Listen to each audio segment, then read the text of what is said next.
How to create Yahoo email account. Hello everyone, I am Bishaka and welcome to our channel. Now let's get right into the tutorial. Firstly, go ahead and open your preferred browser and in the search bar search for yahoo.com. Now on the top right of your screen you will see the option for sign in.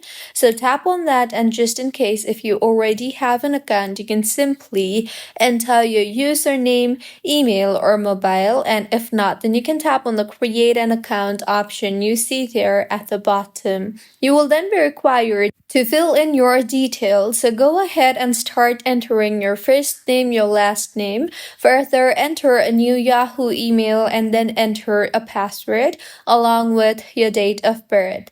Once entered, tap on next and you will then be required to enter a phone number for verification purpose.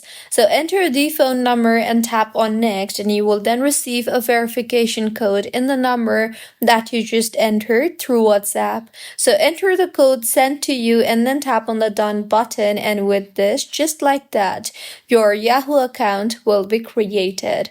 So this is how you can create a Yahoo email account on iPhone. If you find this tutorial helpful, please like the video and do comment if you have any queries. Also, do subscribe to our channel for more helpful tutorials like this. See you on the next one.